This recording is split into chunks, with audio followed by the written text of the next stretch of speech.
जी कैफेट आज के लेक्चर का आगाज करते हैं। लेक्चर नंबर हमारा 6 है। प्रीवियस लेक्चर में हमने चैप्टर 1 और उसके क्वेश्चंस केस स्टडी की डिस्कशन कंप्लीट कर ली थी। आज फ्रेश चैप्टर स्टार्ट करने जा रहे हैं, चैप्टर 2, जो कि है बेसिक कंसेप्ट्स ऑफ ऑडिटिंग, जिसमें हम ऑडिटिंग के कुछ बेसिक कंसेप्ट डिस्कस करेंगे। बहरहाल चैप्टर स्टार्ट करने से पहले अगर प्रीवियस चैप्टर में से कोई भी इशू, कंसेप्ट, कोई प्रॉब्लम है, पूछना चाहते हो तो पूछ लीजिए। जी हमने पढ़ा था एक्सटर्नल ऑडिट में जो है वो इंटेंडेड यूजर अपॉइंट करता है ऑडिटर। जी जी लेकिन जब इंटेंडेड यूजर बैंक होता है तो सर बैंक तो नहीं वो तो फिर रिस्पॉन्सिबल पार्टी। हमने ये स्टडी किया था 3 पार्टी रिलेशनशिप में कि ऑडिटर को यूजर्स, इंटेंडेड यूजर्स अपॉइंट करते हैं। ठीक है, ये बेसिक कंसेप्ट है। मोर देन 90% केसेस में इसी तरह होता है कि यूजर्स यानी शेयर होल्डर अपॉइंट करते हैं। लेकिन याद रखिए कुछ एक्सेप्शनल सिचुएशंस हैं, जैसे लॉ में आप एक्सेप्शंस पढ़ते हैं ना, बहुत सी लीगल प्रोविजन की एक्सेप्शन होती है, उसी तरह इस कंसेप्ट की भी एक्सेप्शंस हैं। यानी कुछ केसेस में हो सकता है ऑडिटर को यूजर्स नहीं, शेयर होल्डर नहीं, कोई और लोग अपॉइंट कर रहे हो। वो हमारे सिलेबस में भी टॉपिक है, हम आगे जाके पढ़ेंगे भी, लीगल रिक्वायरमेंट्स में ये कंसेप्ट स्टडी करेंगे। तो एक्सेप्शनल सिचुएशन में यूजर शेयर होल्डर्स के अलावा कोई और लोग भी ऑडिटर अपॉइंट कर सकते हैं, लाने इसकी इजाजत दी। क्लियर हो गया? और कोई क्वेश्चन? चलिए आज का लेक्चर स्टार्ट करते हैं। अच्छा, चैप्टर 1 में हमने बेसिकली एश्योरेंस सर्विसेज या एश्योरेंस एंगेजमेंट के बारे में स्टडी किया। ठीक है, और एक कंसेप्ट था हमारा जिसमें हमने ये सीखा कि एश्योरेंस एंगेजमेंट और ऑडिट एंगेजमेंट में फर्क है। यानी एश्योरेंस एंगेजमेंट ब्रॉडर टर्म है, उसके अंदर 2 तरह की एंगेजमेंट्स आती हैं। ठीक है, एक रीजनेबल एश्योरेंस और एक लिमिटेड एश्योरेंस। रीजनेबल एश्योरेंस का मतलब ऑडिट और लिमिटेड एश्योरेंस का मतलब रिव्यू ऑफ फाइनेंशियल स्टेटमेंट्स। ठीक है, तो पहला जो चैप्टर था वो तो था ओवरऑल ओवरव्यू। अब हम चैप्टर 2 से ऑनवर्ड जो कंसेप्ट स्टडी करने जा रहे हैं, चैप्टर 2 से हमारा ऑडिट एंगेजमेंट स्टार्ट हो रहा है। और उसके बाद जितने भी हमारे सिलेबस में चैप्टर्स हैं, सिवाय आखिरी चैप्टर के, एक चैप्टर के जितने भी चैप्टर्स हैं वो सारे के सारे ऑडिट एंगेजमेंट से रिलेट कर रहे हैं। ठीक है, वो ये बताएंगे हमें कि किस सिचुएशन में हमने क्या ऑडिट प्रोसीजर परफॉर्म करने, ऑडिट करते हुए हमें डिफरेंट क्या सिचुएशंस फेस करना पड़ सकती हैं, और किस सिचुएशन में हमने क्या कोर्स ऑफ एक्शन होगा हमारा, क्या प्रोसीजर परफॉर्म करने हैं। बेसिकली ये सीखेंगे हम आगे जितने भी हमारे चैप्टर्स हैं। और फिर उसके बाद एक आखिरी चैप्टर्स होगा हमारा, आखिरी चैप्टर जिसमें हम रिव्यू एंगेजमेंट के बारे में स्टडी करेंगे। तो अब से ऑनवर्ड हम जो भी डिस्कशन करेंगे आगे पूरा तकरीबन 3.5 महीने तक, वो डिस्कशन हमारी किसके गिर्द घूमेगी? और सिर्फ यानी समझ लीजिए कि 16, 17, 18, 20 के करीब चैप्टर्स हैं जो हमारे राइस बुक के पॉइंट ऑफ व्यू, वो ऑडिट के गिर्द घूमेंगे। और सिर्फ एक चैप्टर, ICAP की बुक में भी सिर्फ एक चैप्टर है जो रिव्यू के गिर्द घूमता है। मैं पहला क्वेश्चन आपसे ये है कि फर्क क्यों है, ऑडिट के चैप्टर इतने ज्यादा और रिव्यू का सिर्फ एक चैप्टर क्यों है? हाँ, इसकी 2 रीजन है। पहली रीजन ये ऑडिट के प्रोसीजर ज्यादा है, रिव्यू के प्रोसीजर कम है, लेकिन फिर भी इतने भी कम नहीं है कि वो 16 और वो 1 रेशो बन जाए। दूसरी रीजन ये है, हाँ जी, ओवरलैपिंग के बहुत से प्रोसीजर ऐसे हैं जो हम ऑडिट में भी परफॉर्म करते हैं और रिव्यू में भी।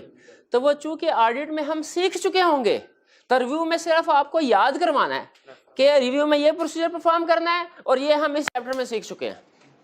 तो वो फिर एक ही चैप्टर के अंदर कंसेप्ट हमारे कंप्लीट हो जाएंगे। तो एश्योरेंस एंगेजमेंट की 2 टाइप्स, ऑडिट और रिव्यू। अब हम क्या स्टार्ट करने जा रहे हैं?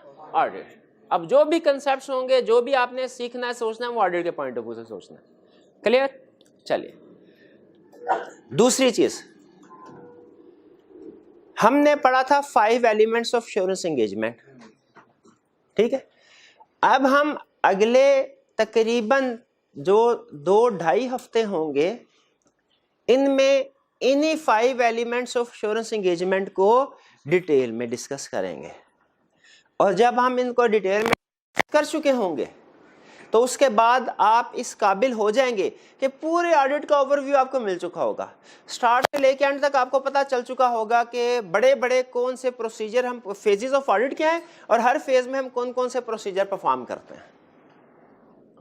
ठीक है, यानी उसके बाद जब चैप्टर हमारे 4 चैप्टर्स कंप्लीट हो जाएंगे, उसके बाद कंसेप्ट सारे आप समझ चुके होंगे।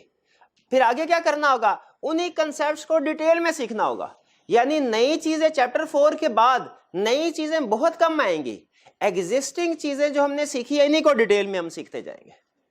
ठीक है, इसीलिए चैप्टर 4 तक आपकी लर्निंग बहुत अहम है, क्योंकि ये 4 चैप्टर जिस स्टूडेंट ने अच्छे तरीके से समझ लिए, इसका मतलब है बाकी का ऑडिट भी वो समझ लेता है, और जिसके लिए ये 4 चैप्टर डिफिकल्ट साबित हों, इसका मतलब बाकी का ऑडिट भी डिफिकल्ट साबित हो।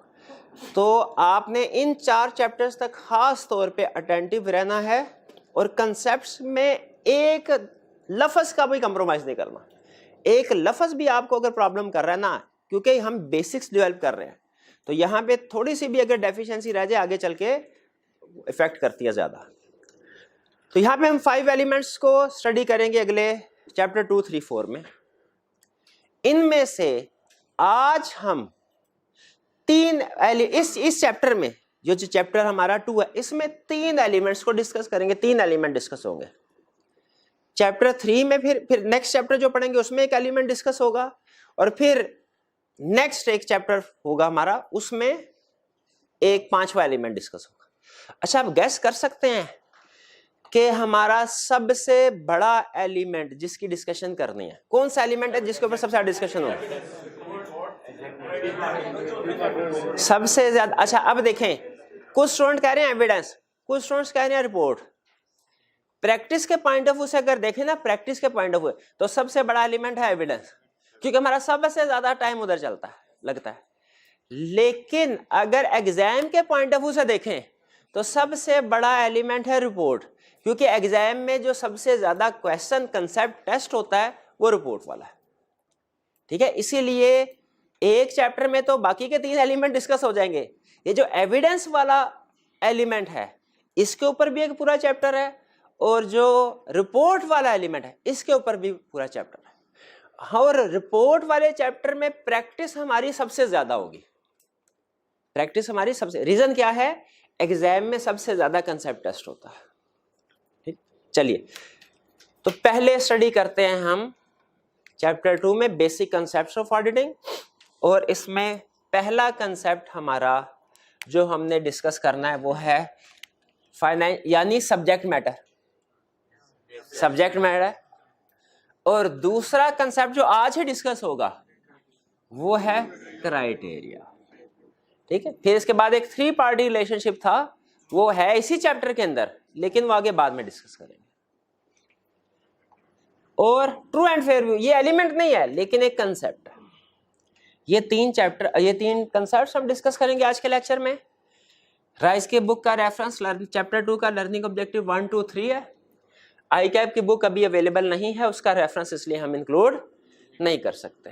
ठीक है, जब ICAP की बुक आ जाएगी तो मैं उसका भी रेफरेंस इसका निकाल के ICAP की बुक में से आपके साथ शेयर कर दूंगा, ताकि जो स्टूडेंट्स ICAP की बुक्स को फॉलो करना चाहते हैं उनके लिए कोई प्रॉब्लम ना हो।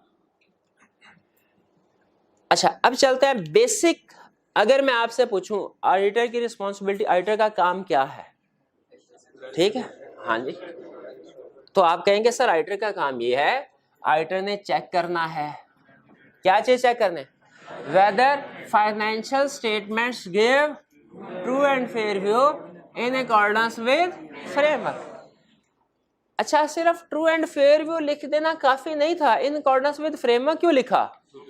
इसलिए कि वो पता चले कि वो कैश बेसिस के मुताबिक है, एक्रूवल बेसिस के मुताबिक है, वो केवल टैक्स बेसिस के मुताबिक है। क्योंकि पास कीजिएगा, तो फ्रेमवर्क हमारा टैक्स बेसिस भी हो सकता है, फ्रेमवर्क हमारा IFRS भी हो सकता है। तो हमें पहले पता होना, क्योंकि टैक्स बेसिस के मुताबिक फाइनेंशियल स्टेटमेंट्स किसी और तरीके से बनती है, IFRS के मुताबिक किसी और तरीके से। अब ऐसा ना हो कि क्लाइंट ने फाइनेंशियल स्टेटमेंट टैक्स बेसिस के मुताबिक बनाई है, हम IFRS के हिसाब से चेक करके उसे कहें ये तो बिल्कुल ही गलत है। वो कहेगा भाईजान ये पहले फ्रेमवर्क तो देख रहे, फ्रेमवर्क टैक्स FBR को जमा करवानी है, टैक्स बेसिस फ्रेमवर्क ठीक है, हम कहेंगे वो अच्छा ठीक है, टैक्स बेसिस उसके मुताबिक ठीक है। तो देखें फ्रेमवर्क डिसाइड करता है कि फाइनेंशियल स्टेटमेंट कैसे बनेगी, तो इसीलिए हमें ये देखना है कि फाइनेंशियल स्टेटमेंट्स ठीक बनी है कि नहीं, किसके मुताबिक, फ्रेमवर्क के मुताबिक। ठीक, तो ये पहले मुझे बताइए इस लाइन से आप कंसेप्ट जो मिल रहा है उससे एग्री करते हैं? कैरेक्टर देखना है, financial statements true and fair view they in accordance with framework. अब इसमें 3 अल्फाज हैं जिनको हमने फर्दर डिस्कस करना है, एक फाइनेंशियल स्टेटमेंट्स, दूसरा ट्रू एंड फेयर व्यू और तीसरा फ्रेमवर्क। सबसे पहला फाइनेंशियल स्टेटमेंट्स। फाइनेंशियल स्टेटमेंट यानी हमारा सब्जेक्ट मैटर। आपको बताया था ना, ओवरऑल अगर बात करें ना पूरे ऑडिट की, तो सब्जेक्ट मैटर का मतलब है वो चीज जिसको हम वेरीफाई कर रहे हैं जेनेरिक लैंग्वेज में, जो कि हमारे सिलेबस की हद तक क्या है, फाइनेंशियल स्टेटमेंट्स। लेकिन जब एडवांस लेवल पे आप जाएंगे तो आपको पता चलेगा फाइनेंशियल स्टेटमेंट के अलावा और भी बहुत सी चीजों को हम वेरीफाई करते हैं। शाबाश, जैसे कैश फ्लो फॉरकास्ट, ठीक है, कैश फ्लो फॉरकास्ट वो फ्यूचर की जो और भी चीजें बहरहाल। अच्छा, मैं आपसे पूछूं कि नॉर्मली फाइनेंशियल स्टेटमेंट्स में क्या क्या चीजें शामिल होती है, बता सकते हैं? कौन कौन सी चीजें? हाँ ठीक है, balance sheet, income statement, cash flow statement, statement of change in equity, notes to the account. शाबाश, ये 5 चीजें शामिल होती हैं। हाँ, इनके नाम कुछ डिफरेंट हो सकते हैं, जैसे IFRS शायद कुछ और नाम से बुला रहा हो, कंपनीज एक्ट किसी और नाम से। जहां तक मुझे याद है IFRS में स्टेटमेंट ऑफ फाइनेंशियल पोजीशन है, लेकिन कंपनीज एक्ट में बैलेंस शीट का था। नेम उससे फर्क नहीं पड़ता, आप चाहे तो बैलेंस शीट लिख ले, चाहे स्टेटमेंट ऑफ फाइनेंशियल पोजीशन, मुझे कोई इशू नहीं है। प्रॉफिट एंड लॉस अकाउंट लिखे, वो स्टेटमेंट ऑफ कॉम्प्रिहेंसिव इनकम लिखे, कोई इशू नहीं। अल्टरनेट नेम से फर्क नहीं पड़ता, चीजें 5 होनी चाहिए पूरी, ना एक कम ना एक ज्यादा। कौन कौन से? Balance sheet, cash flow statement, ठीक है। अच्छा, अब आप कहें सर ये तो बहुत आसान कंसेप्ट है, ये तो हमने पहले अकाउंटिंग में सीख लिया था। अब देखिए इस कंसेप्ट के ऊपर वो केस स्टडी कैसे बनाता है, इस कंसेप्ट के ऊपर केस स्टडी कैसे। ऑडिट रिपोर्ट होती है ना, ऑडिट रिपोर्ट, क्या उसमें आपके ख्याल में सिर्फ इतना लिख दिया जाता होगा कि in our opinion financial statements give true and fair view? Concept building के लिए हम इतना ही सिखाते हैं, लेकिन प्रैक्टिकली जरा सोचिए, फाइनेंशियल स्टेटमेंट का वर्ड यूज कर दिया जाता होगा कि एक एक फाइनेंशियल स्टेटमेंट का नाम लेके उधर लिखा जाता होगा, नाम ले। तो अब देखें एग्जाम में उसने कहा मैं एक स्टेटमेंट देने जा रहा हूं, आपने इसमें से एरर आइडेंटिफाई करना है, ठीक है, स्टेटमेंट देने जा रहा। अब मैं इसी बेसिक कंसेप्ट को मैं आपको बताना चाह रहा हूं एग्जामिनर कैसे टेस्ट करता है। रिक्वायरमेंट क्वेश्चन आएगा, following is an extract from an audit report, identify errors, और वो लिखेगा we have audited the next balance sheet, cash flow statement, profit and loss account and notes to the accounts for the year ended this. हाँ, एक statement missing है, कौन सी? Statement of change in equity. तो आपने solution में लिखना था statement of changes in equity is missing while describing complete set of financial statements। तो अब देखें कंसेप्ट सिंपल है, लेकिन केस स्टडी में कैसे टेस्ट करता है। अब एक और एग्जांपल सुने। अच्छा, आपने कभी किसी कंपनी की एनुअल रिपोर्ट देखी है? अकाउंटिंग में आपके टीचर ने आपको कहा होगा कि स्टॉक एक्सचेंज में चले जाएं, किसी वेबसाइट पे जाके डाउनलोड करें। कितने स्टूडेंट्स हैं जिन्होंने एनुअल रिपोर्ट देखी हुई है? शाबाश। नहीं देखी तो आप जाके किसी भी कंपनी की वेबसाइट पे जाएं, वहां पे आपको उसकी एनुअल रिपोर्ट मिल जाएगी। एनुअल रिपोर्ट और फाइनेंशियल स्टेटमेंट में फर्क होता है। एनुअल रिपोर्ट एक पूरी डॉक्यूमेंट होती है, बुक है। फाइनेंशियल स्टेटमेंट उसका एक हिस्सा होता है। अगर आप देखें ना, जब मैं अकाउंटिंग का स्टूडेंट था, ये सीए में उस वक्त हमारा मॉड्यूलर सिस्टम होता था, तो FAR2 समझ लें, तो हमारे टीचर ने कहा था स्टॉक एक्सचेंज में जाएं और वहां पे एनुअल रिपोर्ट लेके आए और उनको पढ़ा करें। तो मैं एनुअल रिपोर्ट लेके आया, तो उसमें होता क्या था, फाइनेंशियल स्टेटमेंट होती थी, एनुअल रिपोर्ट वो पूरी एक बुक होती थी, उसके अंदर फाइनेंशियल स्टेटमेंट्स लगी होती थी, फाइनेंशियल स्टेटमेंट के साथ ऑडिट रिपोर्ट थी, और फिर कुछ और भी इंफॉर्मेशन को और भी चीजें इंक्लूड होती थी उसमें, जैसे directors report, chairman report, proxy form और पता नहीं कुछ और चीजें होती थी, ठीक है। तो अदर इंफॉर्मेशन भी होती थी। यानी एनुअल रिपोर्ट के अंदर फाइनेंशियल स्टेटमेंट्स और ऑडिट रिपोर्ट के साथ साथ अदर इंफॉर्मेशन भी होती थी। और अदर इंफॉर्मेशन की सबसे बड़ी एग्जांपल क्या है? Directors report. अच्छा, अब मुझे बताइए कि क्वेश्चन में, केस स्टडी में उसने क्या कहा? केस स्टडी में उसने कहा आपने कंपनी का ऑडिट किया और उस कंपनी की फाइनेंशियल स्टेटमेंट देखे, उस कंपनी की डायरेक्टर्स रिपोर्ट पढ़ी। डायरेक्टर्स रिपोर्ट पढ़ी तो आपको पता चला डायरेक्टर्स रिपोर्ट में एक गलती है। डायरेक्टर्स रिपोर्ट में एक गलती है। डायरेक्टर्स रिपोर्ट गलत है। बताइए अनमोडिफाइड ओपिनियन देंगे कि मॉडिफाइड ओपिनियन देंगे? अनमोडिफाइड। क्यों भाई डायरेक्टर्स रिपोर्ट गलत है। शाबाश। इसलिए बिल्कुल डायरेक्टर्स रिपोर्ट गलत होने के बावजूद हम जो ओपिनियन देंगे वो अनमोडिफाइड। क्यों? क्योंकि हमारी जिम्मेदारी फाइनेंशियल स्टेटमेंट्स को वेरीफाई करने की है और फाइनेंशियल स्टेटमेंट्स ठीक है। अगर फाइनेंशियल स्टेटमेंट के अलावा कोई भी चीज गलत है तो वो हमारी जिम्मेदारी नहीं है, हमारा ओपिनियन अनमोडिफाइड ही होगा। इसका मतलब है हमें बड़ा क्लियर होना चाहिए अपने स्कोप के बारे में कि हमने क्या क्या चीज को वेरीफाई करना है। ना एक चीज कम होनी चाहिए, ना एक चीज ज्यादा होनी चाहिए। एग्जाम में वो आपको घुमाएगा, कभी एक चीज कम करके कहेगा हाँ ठीक है ना काम, हमने कहना नहीं। कभी एक चीज ज्यादा करके कहेगा ठीक, हमने कहना नहीं। क्लियर हो गया? तो अदर इंफॉर्मेशन, अब आपसे दो सवाल पूछ रहा हूं। पहला क्वेश्चन, अदर इंफॉर्मेशन क्या है? आपने कहना है सर एनुअल रिपोर्ट में फाइनेंशियल स्टेटमेंट्स के अलावा जो भी चीज प्रेजेंट की जाएगी वो अदर इंफॉर्मेशन है। एनुअल रिपोर्ट में फाइनेंशियल स्टेटमेंट्स और ऑडिट रिपोर्ट के अलावा जो भी चीज प्रेजेंट की जाएगी वो अदर इंफॉर्मेशन है। क्लियर होगी ये बात? ठीक है। तो ये ऐसे ही है जैसे हमारा सिलेबस है ना, हमारे सिलेबस में फर्ज कीजिए कि 240 कंसेप्ट्स हैं। हमें क्या पता, टीचर को क्या पता होना चाहिए ये 240 कंसेप्ट कौन कौन से हैं? उसने लिस्ट बनाई हो। क्या 239 कंसेप्ट करवा दे तो ठीक है? नहीं ठीक है, वो भी गलत है। और अगर 241 एक ज्यादा करवा दे वो ठीक है? वो नहीं, वो भी गलत है। हाँ, ओवर ऑडिटिंग हो जाएगी। ठीक है, ओवर ऑडिटिंग हो जाएगी।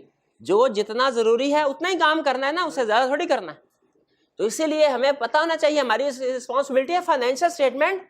हालांकि कंसेप्ट बेसिक है लेकिन हमें पता होना चाहिए फाइनेंशियल स्टेटमेंट में क्या क्या चीजें शामिल है। ना एक चीज कम वेरीफाई करनी है हमने और ना एक चीज ज्यादा करनी है। फाइनेंशियल स्टेटमेंट का कंसेप्ट क्लियर? आगे नेक्स्ट कंसेप्ट हमारा ट्रू एंड फेयर व्यू। ठीक है, true and fair view. True and fair view क्या है? ट्रू एंड फेयर व्यू का मतलब है, असल में जो टर्म्स है ट्रू एंड फेयर व्यू, ये कहीं पे डिस्क्राइब नहीं है।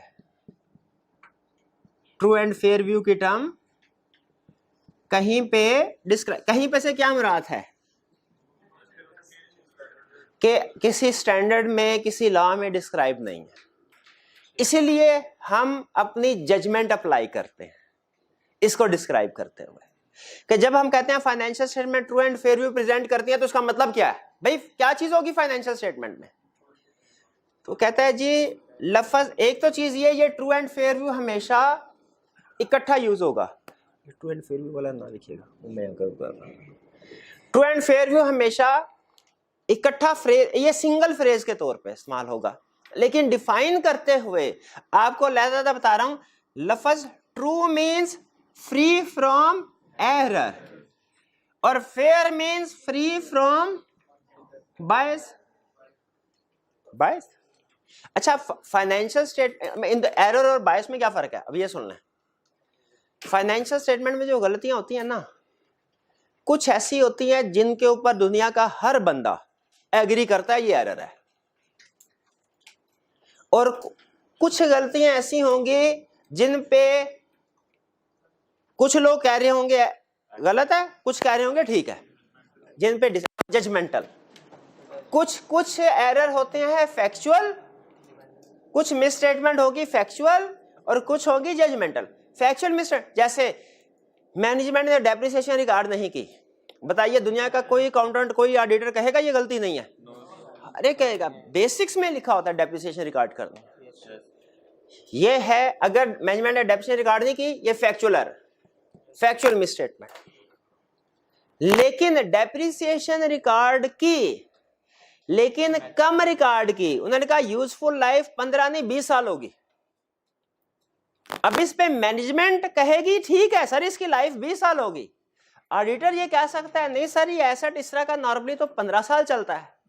लेकिन मैनेजमेंट कहेगी नहीं सर हमारी जजमेंट के मुताबिक, हमारे अंदाजे के मुताबिक हम इसकी अच्छी तरीके से मेंटेनेंस करेंगे ना तो ये 20 साल चलेगा। अब बताइए इसमें जजमेंटल डिफरेंस आ गया? बिल्कुल आ। तो इसमें हम कहेंगे मैनेजमेंट फाइनेंशियल स्टेटमेंट्स प्रिपेयर करते हुए बायस्ड हो गई। बायस का मतलब उन्होंने अपने ज़हन में एक स्पेसिफिक टारगेट बाजुकात रखा होता है कि हमारा इतना प्रॉफिट होना चाहिए, और वो उस प्रॉफिट को अचीव करने के लिए ऊंच नीच करते हैं। अगर थकी मैनेजमेंट होगी ना तो वो एरर करेगी, फैक्चुअल मिसस्टेटमेंट करेगी, फैक्चुअल मिसस्टेटमेंट करेगी। लेकिन अगर कोई थोड़ा टेक्निकल मैनेजमेंट हुई वो जजमेंट साइड पे आके एरर्स कर प्रॉब्लम करेगी, फ्रॉड करेगी। ठीक है, तो ट्रू एंड फेयर व्यू का मतलब क्या है कि financial statement free from error भी होनी चाहिए, फ्री फ्रॉम बायस भी होनी चाहिए। ठीक है, यानी फैक्चुअल मिसस्टेटमेंट भी इनमें नहीं होनी चाहिए और बायसनेस भी। क्लियर? ठीक है, तो ट्रू एंड फेयर व्यू का मतलब है हम audit management financial statements prepare करते हुए जजमेंट अप्लाई करती है और हम ऑडिट करते हुए भी जजमेंट अप्लाई करते हैं। नॉर्मली जरा मुझे बताइए दुनिया में जो ज्यादातर रिपोर्ट्स मॉडिफाइड होती हैं वो फैक्चुअल मिसस्टेटमेंट की वजह से मॉडिफाइड होती होंगी या जजमेंटल मिसस्टेटमेंट? शाबाश, जजमेंटल मिसस्टेटमेंट की वजह से। ठीक है, क्योंकि जजमेंटल मिसस्टेटमेंट को वेरीफाई करना, प्रूफ करना मुश्किल होता है, फ्यूचर पे डिपेंड कर रहा होता है ना। और मैनेजमेंट कहते हैं नहीं सर हमारे ख्याल में यही होगा। True and fair view clear हो गया? यहाँ पे कोई क्वेश्चन है तो पूछिए जी।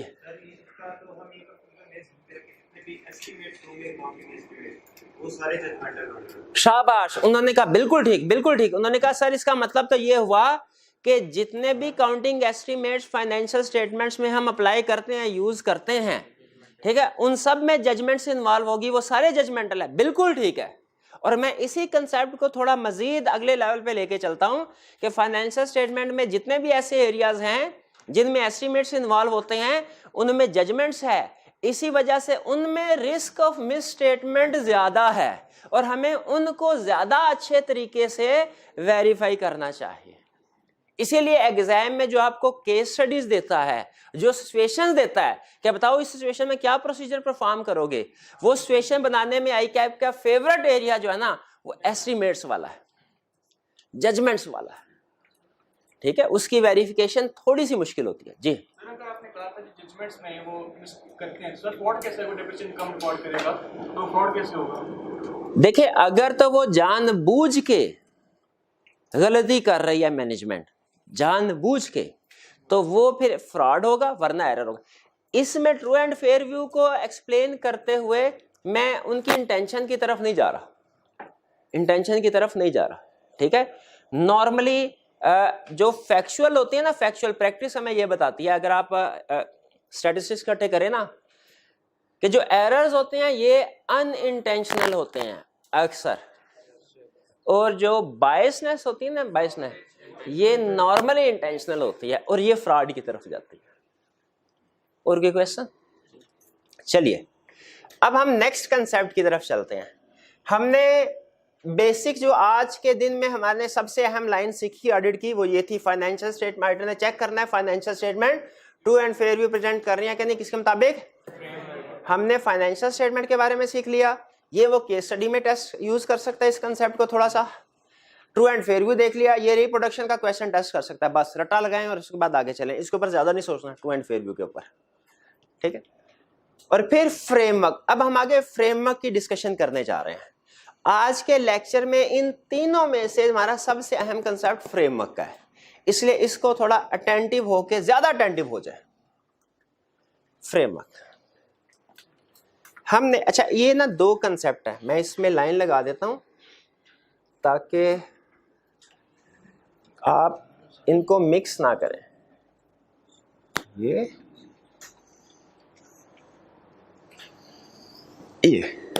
ठीक है, ये ऊपर वाला अलग और नीचे वाला कंसेप्ट अलग है। फ्रेमवर्क, जिसे हम फाइनेंशियल रिपोर्टिंग फ्रेमवर्क भी कहते हैं। फ्रेमवर्क या फाइनेंशियल रिपोर्टिंग फ्रेमवर्क क्या है? ये वो रूल्स एंड रेगुलेशंस हैं जिनके मुताबिक फाइनेंशियल स्टेटमेंट्स प्रिपेयर होती हैं। ठीक है, ये रूल्स या रेगुलेशन है जिसके मुताबिक फाइनेंशियल स्टेटमेंट्स प्रिपेयर होती हैं। दुनिया में क्या कोई एक ही फ्रेमवर्क है? बहुत से फ्रेमवर्क है। फ्रेमवर्क को हम यूजर्स के पॉइंट ऑफ व्यू से भी क्लासिफाई कर सकते हैं और रूल्स के पॉइंट ऑफ व्यू से भी क्लासिफाई कर सकते हैं। ठीक है, दुनिया में फ्रेमवर्क की बहुत सी टाइप्स हैं जिन्हें डिफरेंट पॉइंट ऑफ व्यू से क्लासिफाई कर सकते हैं। जैसे फ्रेमवर्क की एक टाइप है यूजर के पॉइंट ऑफ व्यू से, जनरल पर्पस फ्रेमवर्क और स्पेशल पर्पस फ्रेमवर्क। ठीक है, फ्रेमवर्क की दो फ्रेमवर्क पता चल गया क्या है? वो रूल्स जिसके मुताबिक फाइनेंशियल स्टेटमेंट्स प्रिपेयर होंगी। क्या दुनिया में कोई एक ही फ्रेमवर्क है? नहीं नहीं, बहुत से फ्रेमवर्क है। कितनी किस्म है? डिपेंड करता है टाइप्स पे। ठीक है, जैसे आप अकाउंटिंग में भी पढ़ते हैं, कॉस्ट की डिफरेंट टाइप्स होती हैं। एक होती है कॉस्ट वेरिएबल, एक होती है फिक्स कॉस्ट। क्या कॉस्ट की यही टाइप है? नहीं नहीं, और भी टाइप्स है। एक होती है डायरेक्ट, एक इनडायरेक्ट, एक मैन्युफैक्चरिंग, एक सेलिंग एडमिन, और डिफरेंट टाइप से क्लासिफाई। उसी तरह दुनिया में बहुत से फ्रेमवर्क्स हैं, उनको हम डिफरेंट वे में क्लासिफाई कर सकते हैं। क्लासिफिकेशन का एक तरीका है on the basis of users. On the basis of users ये है कि जो फ्रेमवर्क बनाया जा रहा है वो जनरल अवाम के लिए, वाइड रेंज ऑफ यूजर्स के लिए बनाया जा रहा है कि स्पेसिफिक यूजर के लिए बनाया जा रहा है। अगर framework wide range of users के लिए बनाया जा रहा है उसे क्या कहते हैं? और अगर फ्रेमवर्क किसी स्पेसिफिक यूजर के लिए तो फिर उसे क्या कहेंगे? Special purpose. Special purpose framework से के मुताबिक जो फाइनेंशियल स्टेटमेंट्स बनती हैं वो स्पेसिफिक यूजर के लिए होती हैं। जनरल पर्पस फ्रेमवर्क के मुताबिक जो फाइनेंशियल स्टेटमेंट्स बनती हैं वो wide range of user, general users के लिए होती है। जैसे अगर मैं आपसे पूछूं, बताइए IFRS जनरल पर्पस फ्रेमवर्क है या के स्पेशल पर्पस? जनरल पर्पस, क्योंकि जो उसके मुताबिक फाइनेंशियल बनती है वो आम आवाम के लिए, स्टॉक एक्सचेंज में जाती है। और अगर टैक्स बेसिस अकाउंटिंग का पूछूं, स्पेशल पर्पस, क्योंकि टैक्स बेसिस अकाउंटिंग के मुताबिक जो फाइनेंशियल स्टेटमेंट्स बनेंगी वो सिर्फ FBR के लिए होंगी। भाई ये बात समझ, जनरल पर्पस और स्पेशल पर्पस में फर्क समझ आ गया? अच्छा चलिए आगे चलते हैं। फिर इसके बाद एक क्लासिफिकेशन है रूल्स की बेस पे, जिसे हम कहते हैं फेयर प्रेजेंटेशन फ्रेमवर्क और कंप्लायंस फ्रेमवर्क। फ्रेमवर्क की एक क्लासिफिकेशन जनरल पर्पस है कि स्पेशल पर्पस, दूसरी क्या है? फेयर प्रेजेंटेशन है कि कंप्लायंस है। कंप्लायंस। अच्छा फर्ज कीजिए, इसको कंसेप्ट को समझने के लिए एक एग्जांपल आपके सामने रख रहा हूं। फर्ज कीजिए मैं आपको बताऊं कि ये रिपोर्ट की केस स्टडी है, ऑडिट रिपोर्ट की केस स्टडी आपने इस तरीके से सॉल्व करनी है, और मैंने आपको 5 स्टेप्स बताए। स्टेप नंबर 1 में ये करना, 2 में ये करना, 3 में ये करना, 4 में ये, 5 में ये। ठीक है, और आप उसको फॉलो कर रहे हैं। एक स्टूडेंट मेरे पास आया और कहने लगा सर आपका जो स्टेप नंबर 3 और 4 है ना, उसको मैंने प्रैक्टिस किया क्वेश्चन और मैं इस नतीजे पे पहुंचा हूं उसको कंबाइन भी किया जा सकता है। उसको कंबाइन, एक ही लाइन में दोनों कैलकुलेशन शो करवाई जा सकती है। तो बताइए क्या मैं इसको कंबाइन करके एक ही लाइन में दोनों कर लूं, या जैसा आपने स्टेप्स बताए हैं ब्लाइंडली उन स्टेप्स को फॉलो करो? अब देखें, अब ये मेरे ऊपर डिपेंड कर, मैं रेगुलेटर हूं, मैंने आपको अप्रोच बताई है, मैं रेगुलेटर हूं, मैंने फ्रेमवर्क सेट किया है। बाज औकात जो मैनेजमेंट के लोग होते हैं वो रेगुलेटर से आके पूछते हैं सर आपने ये फ्रेमवर्क हमें बता दिया, लेकिन हम ये सोच रहे हैं अगर ये रिक्वायरमेंट इसमें इस चीज को मजीद ऐड कर दिया जाए, या इसमें से इस रिक्वायरमेंट को डिपार्ट कर दिया जाए, डिपार्चर मतलब डिलीट कर दिया जाए, तो ये ज्यादा बेहतर हो जाएगा। अब क्या मुझे इजाजत देनी है कि नहीं देनी, ये है क्वेश्चन।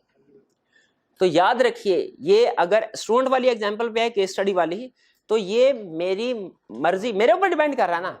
हाँ, कुछ चैप्टर ऐसे होंगे जिनमें मैं आपको ये इजाजत दूंगा कि केस स्टडी अटेम्प्ट करने की अप्रोच ये है, ठीक है, बेसिक अप्रोच है। इसमें अगर आप समझते हो कुछ क्वेश्चन को अटेम्प्ट करने के बाद कि चेंज करके इस अप्रोच को ज्यादा बेहतर तरीके से केस स्टडी अटेम्प्ट की जा सकती, तो आपको इजाजत है। कुछ केसेस में मैं आपको ये परमिशन दे दूंगा, एक्नॉलेज करूंगा, मानूंगा, परमिशन दूंगा कि आप चेंज कर सकते हैं, चाहे एक स्टेप ऐड कर दें, चाहे एक स्टेप डिलीट कर दें। लेकिन कुछ चैप्टर्स ऐसे होंगे जिनमें मैं आपको इजाजत नहीं दूंगा। तो जिन चैप्टर्स में मैंने आपको इजाजत नहीं दी वो है कंप्लायंस फ्रेमवर्क, यानी उसमें आपका अल्टीमेट पर्पस है कंप्लाई करना, इंस्ट्रक्शंस को मानना। चाहे आपकी केस स्टडी आपके ख्याल में बेहतर व्यू प्रेजेंट कर रही है या नहीं कर रही, आपने कंप्लाई करना है उसको। लेकिन जिस चैप्टर में मैंने आपको इजाजत दे दी कि भाई एडलेस करके अगर आप समझते हो कि बेहतर केस स्टडी अटेम्प्ट हो रही है, प्रेजेंटेशन बेहतर, तो कर सकते हैं। यह है फेयर प्रेजेंटेशन फ्रेमवर्क। रूल्स दोनों में ज़हन में रखिए, रूल्स कंप्लायंस में भी है, फेयर प्रेजेंटेशन में भी है। तो फर्क किस चीज का है? फर्क इस चीज का है कि ये एक्नॉलेजमेंट, ये परमिशन मौजूद है कि नहीं कि आप एडलेस कर सकते हैं।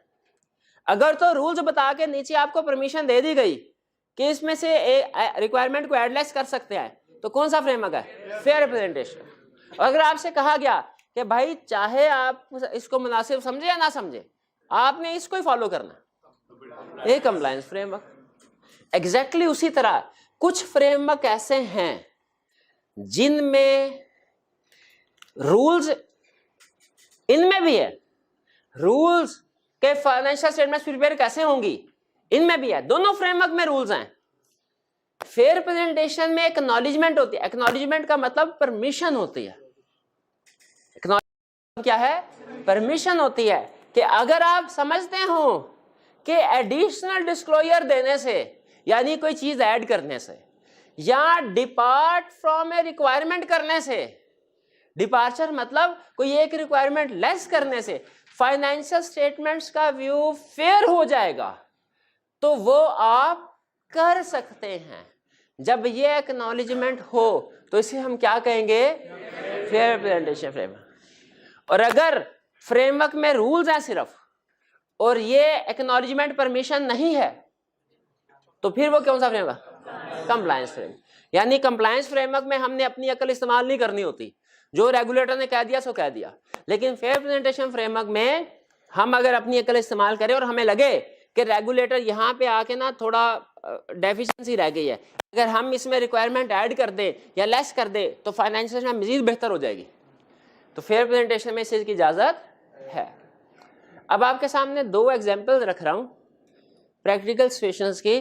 आपने ये आइडेंटिफाई करना है कौन सा फेयर प्रेजेंटेशन है, कौन सा कंप्लायंस, ठीक है, ताकि मेरी तसल्ली हो जाए कि कंसेप्ट कंप्लीट हो गया।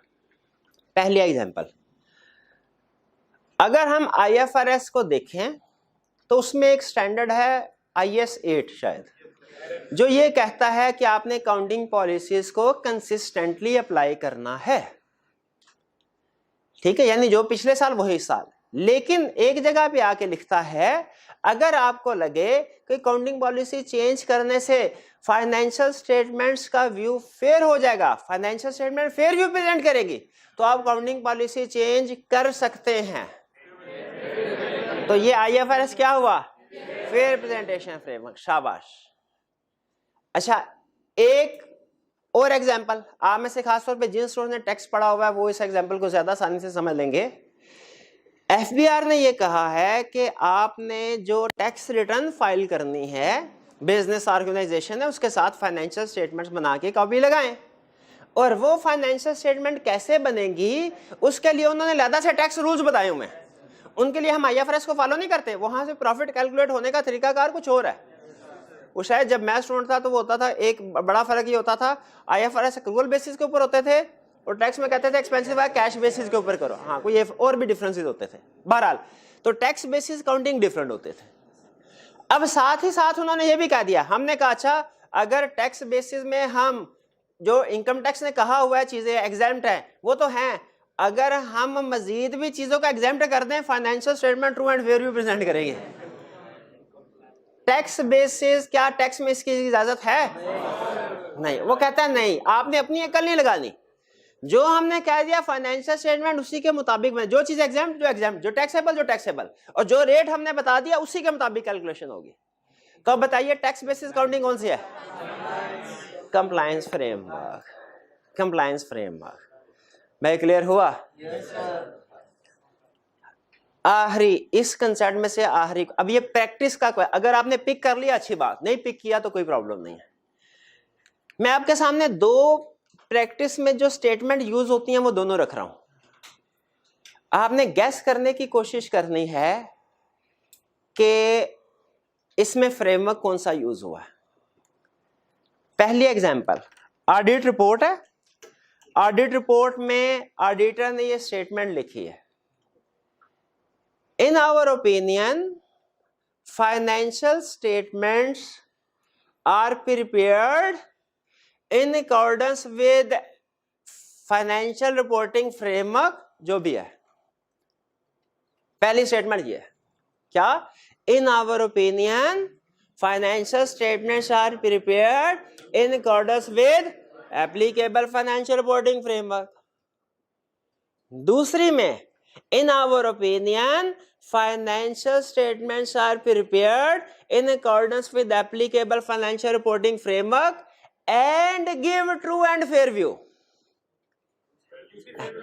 बताइए पहले वाले में कौन सा फ्रेमवर्क यूज हुआ है? शाबाश, कंप्लाई, जिसमें वो सिर्फ इतनी बात कर रहा है कि फाइनेंशियल स्टेटमेंट के मुताबिक बनी है। ट्रू एंड फेयर व्यू का कमेंट, क्योंकि उसने देखा ही नहीं है, उसने तो अन्य वहां कंप्लायंस की है जो फ्रेमवर्क कह रहा था। और दूसरे वाली जो स्टेटमेंट है फेयर प्रेजेंटेशन फ्रेमवर्क। शाबाश। तो ये आइंदा पहचान लेंगे आप, अगर आपको स्टेटमेंट दी जाए और पूछा जाए कौन सा फ्रेमवर्क है, और इसी तरह अगर फ्रेमवर्क पूछा जाए कंप्लायंस फ्रेमवर्क को डिफाइन करो, तो उसको डिफाइन करके नीचे एग्जांपल भी फिट कर देंगे। चलिए जी, ये कंसेप्ट तो हो गया हमारा। ओके, आगे चलते हैं जी। जी जी, कोई क्वेश्चन है? पूछ रहे, शाबाश पूछे। लिस्टेड कंपनीज किस फ्रेमवर्क के मुताबिक फाइनेंशियल स्टेटमेंट बना? अच्छा, एक और चीज सुन लें फिर। ज्यादातर जनरल पर्पस फ्रेमवर्क, ज्यादातर का वर्ड यूज कर रहा हूं, हमारे सिलेबस की हद तक ये स्टेटमेंट ठीक है, लेकिन जब एडवांस लेवल पे जाएंगे तो थोड़ा सा फर्क आता है। ठीक है, तो ज्यादातर general purpose framework fair presentation होते हैं, और ज्यादातर special purpose framework compliance framework होते हैं। ठीक है, तो इसीलिए एक लिस्टेड कंपनी कौन सा फ्रेमवर्क यूज कर रही होगी? खागे मार, डिपेंड। हाँ शाबाश, डिपेंड करता है फाइनेंशियल स्टेटमेंट किसके लिए बना रही है। अगर वो जनरल पर्पस के लिए स्टॉक एक्सचेंज में इश्यू करना है तो फिर फेयर प्रेजेंटेशन, यानी जो पाकिस्तान में IFRS है, और अगर वो FBR के लिए फिर कंप्लायंस फ्रेमवर्क। जी नहीं, सब टाइप नहीं, ये इंडिपेंडेंट है, इंडिपेंडेंट है, क्लासिफिकेशन इंडिपेंडेंट। ये जैसे अगर मैं आपसे पूछूं, आपने कहा डायरेक्ट कॉस्ट और इनडायरेक्ट कॉस्ट, एक ये है, और एक वेरिएबल और फिक्स कॉस्ट है, एक मैन्युफैक्चरिंग और ऑपरेटिंग है, क्या ये एक दूसरे की सब क्लासिफिकेशन है? नहीं, वो इंडिपेंडेंट टाइप्स है ना। तो उसी तरह ये भी फिर general purpose, special purpose independent type है, फेयर प्रेजेंटेशन का इंडिपेंडेंट है। लेकिन ज्यादातर बता रहा हूं कि जनरल पर्पस फेयर प्रेजेंटेशन होते हैं और स्पेशल पर्पस कंप्लायंस फ्रेमवर्क होते हैं। क्लियर जी?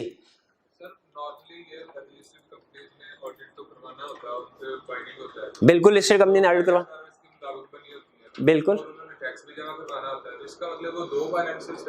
शाबाश, इनका क्वेश्चन ये है कि सर नॉर्मली लिस्टेड कंपनी ने अपने यूजर्स को भी, शेयर होल्डर्स को भी फाइनेंशियल स्टेटमेंट देनी होती है, उन्होंने टैक्स भी तो देना होता है। तो क्या इसका ये मतलब है कि वो हर साल 2 सेट ऑफ फाइनेंशियल स्टेटमेंट बनाते होंगे? इसका जवाब है yes, 2 sets of financial statement बनाते होंगे।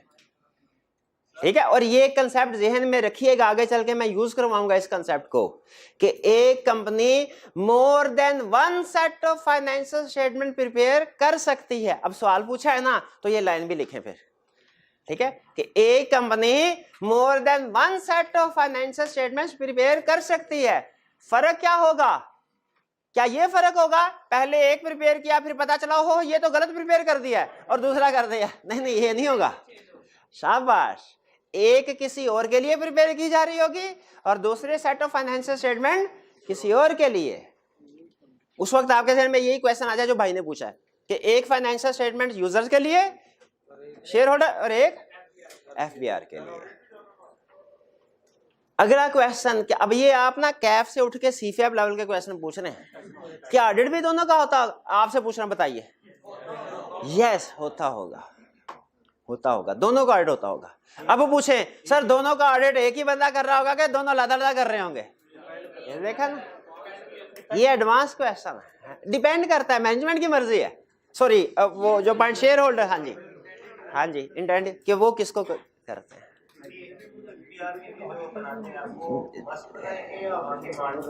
कौन सी? देखिए, ये लीगल रिक्वायरमेंट पे डिपेंड करता है, लीगल रिक्वायरमेंट पे डिपेंड करता है। इनका क्वेश्चन ये है, क्या जो एफबीआर के लिए फाइनेंशियल स्टेटमेंट बना रहे हैं वो मस्ट हर साल बनाएंगे? ये लीगल, अगर लीगल रिक्वायरमेंट है तो हर साल बनाएंगे। ठीक है, और बाज़ औक़ात नहीं। जैसे हमारा एक क्लाइंट था तो उसको ऑफर आई कि आप अपना बिजनेस हमें बेच दें, लेकिन जिस बंदे ने ऑफर लगाई उसने कहा कि जी पहले आप आज के दिन की फाइनेंशियल स्टेटमेंट बना के उसका ऑडिट करवा के दें हमें। ठीक है, तो उस सूरत में अब उसका ऑडिट हुआ था उस क्लाइंट का उस डेट के ऊपर, लेकिन ये हर साल नहीं हुआ था। फिर क्यों? सर्कमस्टेंसेस पे डिपेंड करता है। लेकिन चूंकि टैक्स हर साल देना होता है तो एफबीआर के लिए फाइनेंशियल स्टेटमेंट हर साल बनती है। और कोई क्वेश्चन? जी समटाइम ये भी हो सकता है कि यूजर 5 के 5 फाइनेंशियल स्टेटमेंट में इंटरेस्टेड ना हो, उसे किसी एक में हो, जैसे इनकम टैक्स के लिए उसे फाइनेंशियल पोजीशन या सैलरी। ओए क्वेश्चन, हाँ सही बात है, ये एमएसए का नहीं इतना भी ना, सीफीएफ का। उनका क्वेश्चन ये है, क्या समटाइम ऐसा भी तो हो सकता है कि कोई यूजर इन 5 में नहीं किसी एक में इंटरेस्टेड हो? तो मैं कैफ लेवल पे इसका जवाब दे रहा हूं बस। अगर वो किसी एक में इंटरेस्टेड है ना तो उसको पढ़े, बाकी को इग्नोर कर दे। सिंपल। लेकिन असल में इसका आंसर ये नहीं है, लेकिन कैफ लेवल पे बस इतना ध्यान में रखें, वरना कंफ्यूज हो जाए, कम्प्लेक्स हो जाए। कंफ्यूज तो नहीं होंगे आप, लेकिन कम्प्लेक्स हो जाएगा टॉपिक। और कोई क्वेश्चन? चलिए, अब आपको पता चल गया फाइनेंशियल रिपोर्टिंग फ्रेमवर्क क्या है। और दुनिया में कोई एक फाइनेंशियल रिपोर्टिंग फ्रेमवर्क नहीं है, बहुत से फ्रेमवर्क है। अच्छा बताइए, मैनेजमेंट ने जब फाइनेंशियल स्टेटमेंट्स प्रिपेयर करनी है वो सारे फाइनेंशियल रिपोर्टिंग फ्रेमवर्क दुनिया में जो है उसके मुताबिक बनाएगी कि किसी एक को सेलेक्ट करेगी? शाबाश, किसी एक को सेलेक्ट करेगी। इसका मतलब है ये फाइनेंशियल रिपोर्टिंग फ्रेमवर्क दुनिया में बहुत से हैं। 4 आपको टाइप्स बताई, और भी टाइप्स होंगी जो हमारे सिलेबस में नहीं है। ठीक है, लेकिन जो है वो हमने पढ़ ली। 4 टाइप्स। मैनेजमेंट ने इनमें से किसी एक को सेलेक्ट करना होगा। मैनेजमेंट सेलेक्ट करेगी। कैसे? मैनेजमेंट क्या ऐसे करेगी, अकड़ बकड़ बम्बे बो 80 90 पूरा 100, अकड़ बकड़ बम्बे बो 80 90 पूरा, ये आ गया, इसका मुताबिक बनाओ। नहीं, ऐसे नहीं करेगी, ऐसे नहीं कि मुझे बताइए वो अन्य फ्रेमवर्क को सेलेक्ट करेगी कि कोई क्राइटेरिया सामने रखेगी। जैसे वो देखेगी लीगल रिक्वायरमेंट्स क्या है, जैसे वो देखेगी नेचर ऑफ एंटिटी क्या है, नेचर ऑफ फाइनेंशियल स्टेटमेंट क्या है, ठीक है, पर्पस क्या है, यूजर कौन है। शाबाश। अब फिर मुझे बताइए, मैनेजमेंट ने बहुत से फ्रेमवर्क में से किसी एक फ्रेमवर्क को सेलेक्ट करना है। किस लिए? फ्रेमवर्क को किस लिए सेलेक्ट? फाइनेंशियल स्टेटमेंट्स प्रिपेयर करने के लिए फ्रेमवर्क सेलेक्ट करेंगे। अच्छा पहले बताया फाइनेंशियल में प्रिपेयर होती है कि फ्रेमवर्क सेलेक्ट होता है?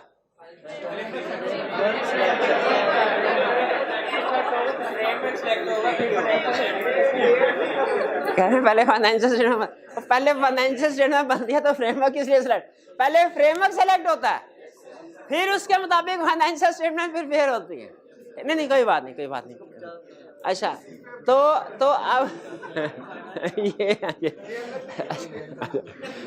जी, तो पहले फ्रेमवर्क सेलेक्ट होगा उसके बाद, और मैनेजमेंट क्या फ्रेमवर्क करने वाला सेलेक्ट कर लेगी? नहीं, आपने कहा सर कुछ क्राइटेरिया होगा, जैसे लीगल रिक्वायरमेंट्स, जैसे users, nature of entity, nature of financial statement, purpose of financial वगैरह वगैरह। अच्छा, मैनेजमेंट ने अब ये हमने एग्री कर लिया एक फ्रेमवर्क उठाना है और कुछ क्राइटेरिया में बार बार नहीं दोहरा रहा, कुछ क्राइटेरिया को सामने रखे फ्रेमवर्क उठाएगी। फर्ज कीजिए लीगल रिक्वायरमेंट थी कि पाकिस्तान में आपने हर साल IFRS के मुताबिक फाइनेंशियल स्टेटमेंट बना के शेयर होल्डर को इशू करने हैं, तो मैनेजमेंट ने उस लीगल रिक्वायरमेंट्स को और यूजर्स को सामने रखते हुए ये फ्रेमवर्क सेलेक्ट कर लिया IFRS। पाकिस्तान में IFRS चलता है, इसीलिए तो आपको IFRS पढ़ाए जा रहे हैं, क्योंकि प्रैक्टिस में जाके यहाँ तो आप अकाउंटेंट बनेंगे, उसके मुताबिक फाइनेंशियल स्टेटमेंट प्रिपेयर करेंगे, या ऑडिटर बनेंगे, उसके मुताबिक फाइनेंशियल स्टेटमेंट को वेरीफाई कर रहे होंगे। अगर पाकिस्तान में IFRS ना होते कोई और फ्रेम, तो आपको वो पढ़ाया जाता। ये सेलेक्ट कर लिया, इसका मतलब बाकी के फ्रेमवर्क इररेलेवेंट।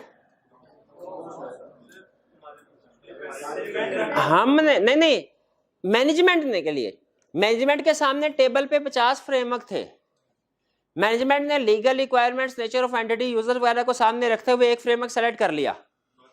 अब बाकी के 49 इररेलेवेंट हो गए, बिल्कुल अब उनके मुताबिक फाइनेंशियल स्टेटमेंट तो जो सेलेक्ट किया है, जो अडॉप्ट किया है उसके मुताबिक बनेगी ना, बाकियों को तो इग्नोर कर दिया जाएगा। बिल्कुल, तो इसका मतलब ये हुआ कि ये जो फ्रेमवर्क हमने सेलेक्ट कर दिया है इसको बाकी के फ्रेमवर्क से डिफरेंशिएट करना चाहिए, ताकि पता चल जाए ये वो फ्रेमवर्क है जिसको हमने सेलेक्ट किया है, अडॉप्ट किया है टू प्रिपेयर फाइनेंशियल स्टेटमेंट। इसीलिए बाकी के फ्रेमवर्क को हम सिर्फ फ्रेमवर्क कहते हैं या फाइनेंशियल रिपोर्टिंग फ्रेमवर्क कहते हैं, लेकिन ये वाला फ्रेमवर्क जो हमने सेलेक्ट कर लिया, अडॉप्ट कर लिया टू प्रिपेयर फाइनेंशियल स्टेटमेंट, इसको हम सिर्फ फाइनेंशियल रिपोर्टिंग फ्रेमवर्क नहीं कहते, बल्कि इसको हम कहते हैं एप्लीकेबल फाइनेंशियल रिपोर्टिंग फ्रेमवर्क। इसमें लफ्ज एप्लीकेबल का मतलब क्या है कि मैनेजमेंट इसको सेलेक्ट कर चुकी है, इसको अडॉप्ट कर चुकी है फाइनेंशियल स्टेटमेंट प्रिपेयर करने के लिए। ठीक है जी, तो इसका मतलब क्या आपको फाइनेंशियल रिपोर्टिंग फ्रेमवर्क में और एप्लीकेबल फाइनेंशियल रिपोर्टिंग फ्रेमवर्क में फर्क समझ आ गया?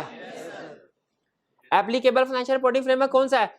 ऐसा financial reporting framework which has been adopted by management for preparation of financial statement considering nature of entity, nature of financial purpose, financial में लीगल रिक्वायरमेंट, यूजर्स वगैरह। Considering यानी इनको सामने रख के, अकड़ बकड़ थोड़ी किया, सामने रखा फैक्टर्स को। क्लियर? अच्छा, अब मैनेजमेंट ने फ्रेमवर्क सेलेक्ट कर लिया, उसके बाद ऑडिटर आया। आपसे एक जजमेंटल क्वेश्चन पूछ रहा हूं, जजमेंट उसका इससे ताल्लुक नहीं है। मेरे पास एक स्टूडेंट आया, फर्ज कीजिए, कहने लगा सर ऑडिट पढ़ना। मैं कहा ठीक है पढ़ा देता हूं। मैंने पूछा किस पर्पस के लिए? अच्छा प्रोफेशन होने की हैसियत से मुझे पूछना चाहिए। उसने कहा सर ICAP का कैफेट का पेपर देना है, पर्पस ICAP का कैफेट का पेपर देना है। मैंने कहा अच्छा ठीक है, लाओ किताब लाओ। तो उसने इंडियन CA की ऑडिट की किताब ला के मेरे सामने रख दी। इंडियन CA, हाँ नहीं ऐसी बात नहीं है, नहीं आता है, क्योंकि वो भी कुछ IS कोई फॉलो कर रहे होते। देखें जो लफ्ज होता है इंटरनेशनल, इसका मतलब पता है क्या होता है कि सिर्फ पाकिस्तान में नहीं है, और भी बहुत से, पूरी दुनिया नहीं, और भी बहुत सी कंट्रीज में एप्लीकेबल है। अच्छा आप सुनिए, क्या मुझे उसको जो वो कह रहा है किताब लेके आया पढ़ा देना चाहिए? अच्छा प्रोफेशन, अगर तो मैं एक बैड प्रोफेशनल हूं ना, मैं कहूंगा अच्छा ठीक है फीस दो, जो तुम कहते हो मैं पढ़ा देता हूं, मुझे क्या, तुम जो कह रहे हो ठीक है। लेकिन एक ट्रू प्रोफेशनल कहेगा भाई नहीं, आपका जो ऑब्जेक्टिव है ना उसके मुताबिक आपने जो फ्रेमवर्क सेलेक्ट किया है वो ठीक नहीं है। जो लीगल रिक्वायरमेंट है ना ICAP की वो कोई और है, लेकिन आपने जो सिलेक्शन की है वो कोई और है। तो ये किताब मैं नहीं पढ़ाऊंगा, ICAP की बुक ले आओ उसको पढ़ाऊंगा। ओके आपको क्या, आप फीस लें और पढ़ाएं मुझे? मैं कहूँ नहीं नहीं नहीं, अच्छा प्रोफेशनल, देखिए अच्छा प्रोफेशनल हमेशा ये कहेगा, ठीक है। अब देखिए आप डॉक्टर के पास जाते हैं और कहते हैं जी मुझे मेडिसिन दे दे, नींद की गोलियां दे दे मुझे, ठीक है, क्या डॉक्टर आपको फौरी तौर पे प्रेस्क्राइब कर देगा कि भाई मेरी तो सेल हो रही, आप जाए मैं फार्मास्यूटिकल पे, उन्हें जाए कि मुझे नींद की गोलियां दे दो, देंगे? क्यों मना करते हैं? हालांकि आपको पैसे दे रहे हैं, आप उसको ये भी कह के देख लें थोड़े से पैसे ज्यादा ले लो, वो फिर भी नहीं बेचेगा। क्यों नहीं बेचेगा? अच्छा प्रोफेशनल हमेशा ये देखेगा उसके जो कस्टमर है, जो उसके पास, उसके लिए क्या चीज बेनिफिशियल है। इसीलिए मुझे ये बताइए, जब हम एज ऑडिटर आए, क्या हमें ये देखना चाहिए कि जो फाइनेंशियल रिपोर्टिंग फ्रेमवर्क मैनेजमेंट ने सेलेक्ट किया है ये सही है कि नहीं की? एग्जैक्टली देखना चाहिए। तो हम जब आते हैं तो सबसे पहला काम ये देखते हैं फाइनेंशियल रिपोर्टिंग फ्रेमवर्क एक्सेप्टेबल है कि नॉट एक्सेप्टेबल है। एक्सेप्टेबल का मतलब क्या है कि मैनेजमेंट ने फाइनेंशियल रिपोर्टिंग फ्रेमवर्क सही सेलेक्ट किया कि नहीं, ठीक है। एक्सेप्टेबल और नॉट एक्सेप्टेबल मतलब क्या, सही सेलेक्ट किया कि नहीं किया। और हम कैसे देखते हैं? वही क्राइटेरिया सामने रखते हैं जिसके मुताबिक मैनेजमेंट ने सिलेक्शन की है।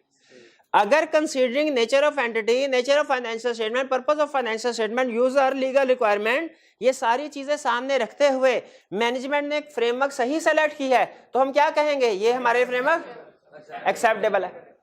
और अगर फ्रेमवर्क सही सेलेक्ट नहीं किया, अगर तो फ्रेमवर्क एक्सेप्टेबल है, हम क्या करेंगे, ऑडिट एक्सेप्ट करेंगे। हम कहेंगे चलो जी बिस्मिल्लाह करो, ऑडिट शुरू करो। और अगर फ्रेमवर्क एक्सेप्टेबल नहीं है, हम ऑडिट को एक्सेप्ट नहीं करेंगे, चाहे वो फीस भी क्यों ना दे रहा हो। हम ऑडिट को एक्सेप्ट, अच्छे प्रोफेशनल की हैसियत से ऑडिट को एक्सेप्ट नहीं, हम उन्हें पहली ऑप्शन कहेंगे सर फ्रेमवर्क को चेंज कर लें, सही सीधा कर लें। अगर वो सीधा कर ले तो ठीक है, फिर ऑडिट कर ले। अगर वो नहीं करते तो हमने इसको एक्सेप्ट नहीं करना। ये जहन में रखिए, आगे चल के मैं दोबारा इस कंसेप्ट को लेके आऊंगा कि अगर applicable financial reporting framework acceptable है तो क्या करना है, कर ले। और अगर applicable financial reporting framework acceptable नहीं है तो क्या करना है, एक्सेप्ट नहीं करना। यहां तक क्लियर हो गया? 3 टर्म्स बोल रहा हूं, जिस स्टूडेंट को इन तीनों में फर्क समझ आ गया, आज का लेक्चर में जो कुछ मैंने सिखाना था उसने सीख लिया, कंसेप्चुअली सीख लिया। बाकी रटे शटे लगाने होंगे वो आप, मैं पूरा कॉन्फिडेंट हूं, लगा लेंगे आप घर से। 3 टर्म्स, तीनों में फर्क। पहले टर्म फाइनेंशियल रिपोर्टिंग फ्रेमवर्क, दूसरी term applicable financial reporting framework, तीसरी term acceptable financial reporting framework. तीनों में फर्क समझ आ रहा है आपको? आइंदा जब कभी आपने पढ़ना है तो ये नहीं समझना ये तो फ्रेमवर्क है, फ्रेमवर्क है, नहीं, तीनों में फर्क है। क्लियर? चलिए, अच्छा फ्रेमवर्क में ना अब एक थोड़ा सा प्रैक्टिस का एक और पॉइंट मैं ऐड कर दूं यहां पे। फ्रेमवर्क में रूल्स एंड रेगुलेशंस होते हैं फाइनेंशियल स्टेटमेंट्स प्रिपेयर करने के लिए। जैसे पाकिस्तान में जो लिस्टेड कंपनीज फाइनेंशियल स्टेटमेंट्स बनाती हैं, किसके मुताबिक बनाती हैं? लेकिन समटाइम्स आपने अगर अकाउंटिंग पढ़ी है तो आपको अंदाजा होगा समटाइम IFRS के साथ साथ कुछ सप्लीमेंट्री मटेरियल भी होता है, कुछ लोकल रिक्वायरमेंट्स भी होती हैं। जैसे पाकिस्तान में कुछ कंपनीज एक्ट की रिक्वायरमेंट भी है कि आपने फाइनेंशियल स्टेटमेंट बनाते हो ये चीज डिस्क्लोज करनी है या इसको इस तरीके से प्रेजेंट करना है। ये आपने पढ़ा हुआ है अकाउंटिंग में कि वो 4th शेड्यूल 5th शेड्यूल हमारे जमाने में होता था, अब पता नहीं है कि नहीं, अभी हाँ बिल्कुल। तो 4th शेड्यूल 5th शेड्यूल क्या है कि कंपनी की फाइनेंशियल स्टेटमेंट कैसे प्रिपेयर हो। तो इसका मतलब ये हुआ फ्रेमवर्क में सिर्फ IFRS नहीं शामिल होते, बल्कि इंटरनेशनल स्टैंडर्ड नहीं, बल्कि साथ साथ हो सकता है कुछ लोकल रिक्वायरमेंट्स भी शामिल हो। और हाँ, अगला क्वेश्चन मेरा यही था। और खुद सोचें अगर दोनों में क्लैश आ जाए तो लोकल लॉज फॉलो होते हैं, शाबाश, लोकल लॉज फॉलो होते हैं। ठीक है, तो ये चीज ध्यान में रखिएगा। ये नहीं कि सिर्फ IFRS ही देखना है। अगर आपने फाइनेंशियल स्टेटमेंट किसी कंपनी की प्रिपेयर करनी है या उनका ऑडिट करना है तो IFRS के साथ साथ आपको देखना पड़ेगा कि कहीं कोई लोकल रिक्वायरमेंट्स भी तो अप्लाई नहीं होती, अगर होती हैं उनको भी अंडरस्टैंड करना। क्लियर होगी ये बात? चलिए, अच्छा ये था हमारे आज के लेक्चर के कंसेप्ट। इसके बाद मेरे पास 2 ऑप्शन थी, एक तो ये कि क्विज करवा लेता और दूसरी ऑप्शन थी कि एक कंसेप्ट समझा देता जो बार बार यूज होता है। तो मैंने कहा चले क्विज कल कर लेंगे, कंसेप्ट समझा देता। हाँ, क्विज के लिए कल आ जाए, नहीं कल छुट्टी है, परसों आ जाइए। वो टर्म आपने शायद सुनी होगी, दोज चार्ज विद गवर्नेंस। ये टर्म पढ़ी है? कहीं पढ़ी है? नहीं पढ़ी? तो पर चलने अच्छा है, मसला आने से पहले उसका हल सामने आ गया। ये एक स्ट्रक्चर है किसी टिपिकल कंपनी का, वेरी कर सकता है, ऑर्गेनाइजेशन चार्ट भी कहते हैं, मैनेजमेंट में शायद आपने कहीं पढ़ा हो, ठीक है, बिजनेस में, ठीक है। अच्छा, लेकिन ये वैसे कंपनी टू कंपनी वेरी कर सकता है। मैंने अपने ऑडिट के कंसेप्ट्स को सामने रख के ये तैयार किया है कि ये है कंसेप्ट। कंपनी के अंदर सबसे टॉप पोजीशन पे कौन है? पक्की बात है, जिसे पाकिस्तानी लॉ के मुताबिक मेंबर्स भी कहते हैं, मेंबर्स, ठीक है। शेयर होल्डर क्या खुद बिजनेस चलाते हैं? किनको अपॉइंट करते हैं? डायरेक्टर, जिसे बोर्ड ऑफ डायरेक्टर्स भी कहते हैं, ठीक है। डायरेक्टर्स या बोर्ड ऑफ डायरेक्टर, अब जिस तरीके से मैं लेके जा रहा हूं उसी तरीके से चलना, दाएं बाएं नहीं देखना। डायरेक्टर्स या बोर्ड ऑफ डायरेक्टर्स या बोर्ड ऑफ डायरेक्टर्स खुद बताइए डेली बेसिस पे आके खुद काम करते हैं? नहीं, वो मंथली बेसिस पे या 2 महीने 3 महीने बाद आते हैं। आपने अगर लॉ पढ़ा हो तो उसमें आपने पढ़ा होगा कि वो कभी कभार आते हैं, लेकिन आके देख चेक करते हैं कि कंपनी कैसी चल रही है, उसमें जो भी पॉलिसी चेंज करनी हो, नई लानी है, पुरानी खत्म करनी है, वो डिसीजन करते हैं, ठीक है।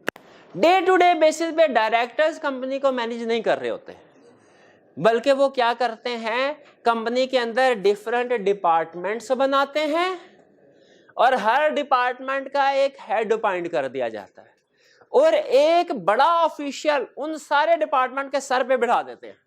सीईओ, शाबाश, चीफ एग्जीक्यूटिव ऑफिसर, वो डेली बेसिस पे कंपनी में आता है सीईओ।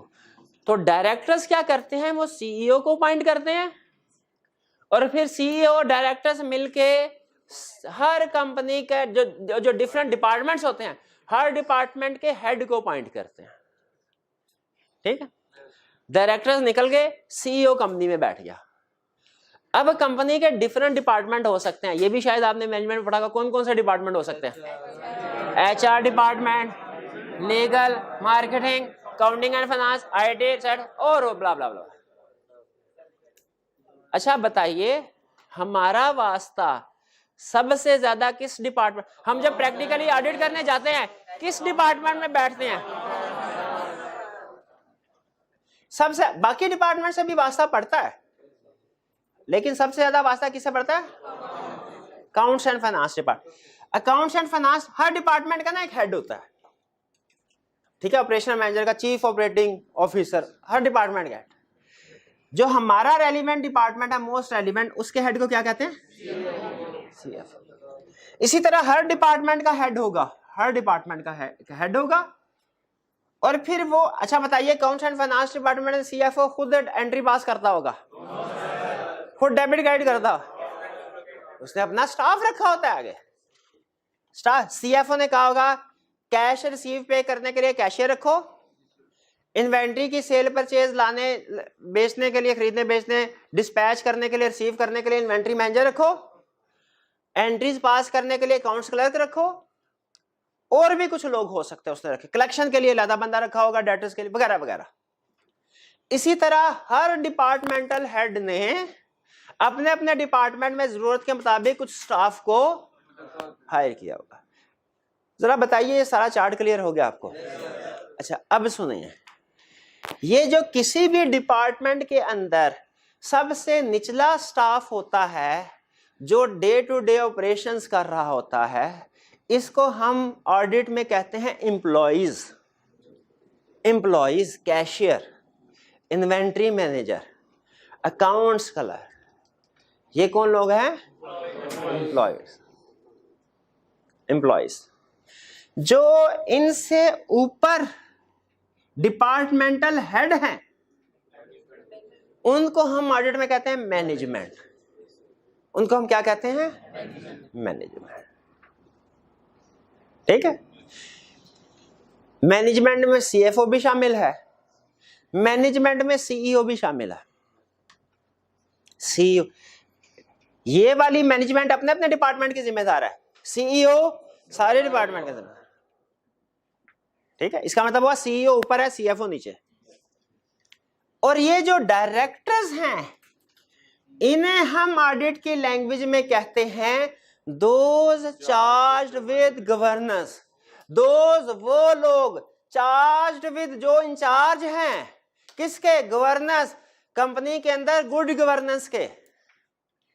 जैसे किसी प्रोविंस के अंदर गुड गवर्नेंस का जिम्मेदार कौन है, ठीक है, गवर्नर, या चलें कह लें सीएम कह लें, वो भी चले। अब ये लोग खुद काम नहीं करते, लेकिन अल्टीमेट उस सूबे में जो भी काम हो रहा होता है उसके लिए जिम्मेदार। उसी तरह ये दो शावी गवर्नेंस, ये डायरेक्टर्स हैं, ये खुद एक्टिविटीज नहीं कर रहे होते, लेकिन कंपनी के अंदर जो भी एक्टिविटीज है उनके अल्टीमेट रिस्पॉन्सिबल ये लोग हैं। इसीलिए इन्हें कहा जाता है दो शावी गवर्नेंस, और हम एब्रीविएट करते हैं TCWG। ठीक है, अच्छा TCWG क्या ये चाहते हैं कि ये सारे डिपार्टमेंट सही काम करें? इन्हें कैसे पता चलेगा ये सही काम कर रहे हैं कि नहीं? सीईओ तो खुद जिम्मेदार है, वो ये बताएगा सर जी ये सीएफओ ने फ्रॉड कर लिया है और मैं जरा 2-4 दिन छुट्टियों पे चला गया था, फ्रॉड को नहीं पकड़ सका। हाँ, यही लोगों से उम्मीद करना कि ये सारे मसले मसाइल डायरेक्टर्स को बताएंगे गलत है, क्योंकि ये जो एरर वगैरह तो शायद बता दें, फ्रॉड वगैरह अपने नहीं बताएंगे। इसीलिए डायरेक्टर्स क्या करते हैं, ये सारे डिपार्टमेंट को स्टैब्लिश करने के बाद, इनके जिम्मे काम लगाने के बाद एक एडिशनल डिपार्टमेंट बनाते हैं, इंटरनल ऑडिट डिपार्टमेंट, जिसका काम कोई काम करना नहीं है। यानी इसने कोई काम नहीं करना बल्कि दूसरों के काम को चेक करना है। इसीलिए कैफ लेवल पे आपसे कोई पूछे दो शावी गवर्नेंस में कौन लोग शामिल हैं, आप कहेंगे डायरेक्टर्स। अगर हायर लेवल पे जाए पूछे दो शावी का कौन लोग शामिल है, आप कहेंगे डायरेक्टर्स, और इनके साथ साथ ऑडिट, इंटरनल ऑडिट वाले भी, क्योंकि वो उनको सपोर्ट कर रहे हैं। इनको हम मैनेजमेंट में क्लासिफाई नहीं करते, इसको मैनेजमेंट में, वरना लेयर्स के हिसाब से देखें तो ये मैनेजमेंट में, लेकिन इसको चूंकि ये डायरेक्टली रिपोर्ट कर रहे होते हैं, डील कर रहे होते हैं डायरेक्टर्स के साथ, तो इसे दो शावी गवर्नेंस के साथ फिट करते हैं। क्लियर हो गया? दो शावी गवर्नेंस की कंसेप्ट समझ आ गया?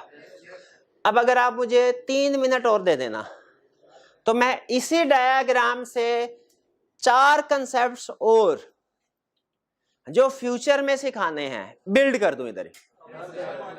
समझ आ जाए अच्छी बात है, ना समझ आए इग्नोर कर दीजिएगा, क्योंकि अभी कौन सा कंप्लीट करना है, आगे चल के पढ़ना है।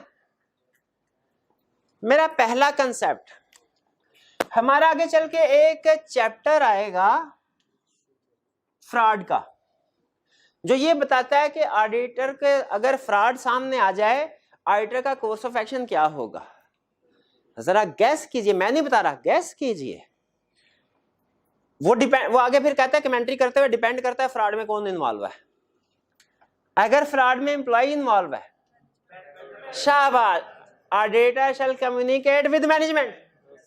अगर फ्रॉड में मैनेजमेंट इन्वॉल्व है, दो शाबाश, ऑडिटर शैल कम्युनिकेट विद दो शाबे गवर्नेंस। और अगर फ्रॉड में दो शाबे गवर्नेंस इन्वॉल्व है, शाबाश, auditor shall communicate regulatory authorities and share holders and shall also consider withdrawal from engagement.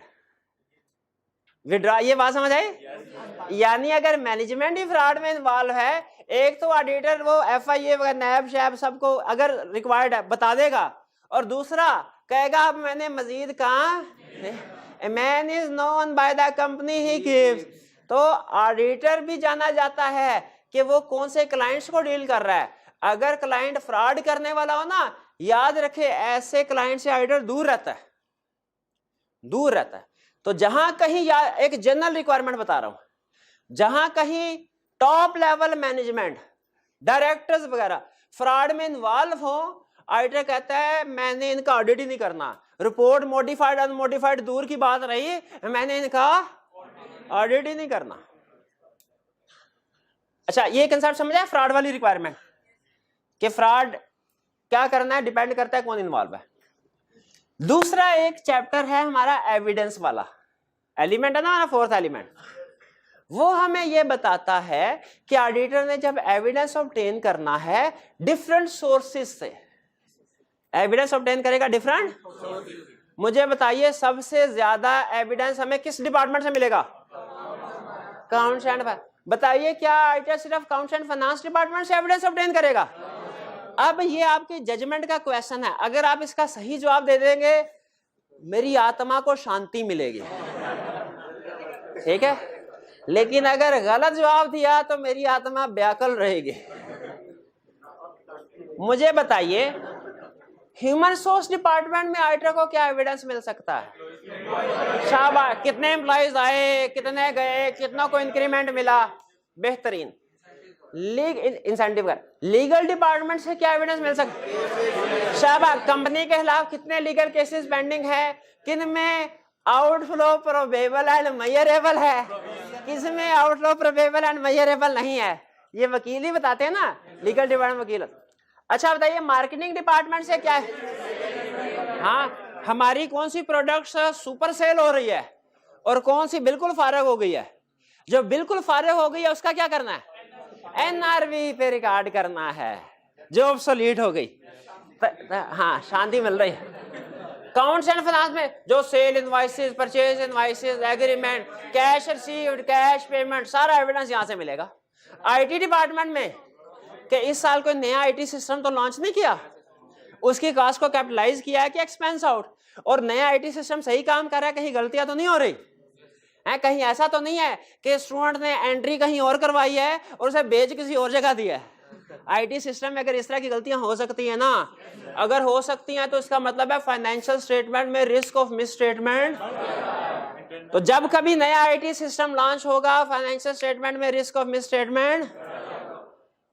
अच्छा, रिसर्च एंड डेवलपमेंट कॉस्ट,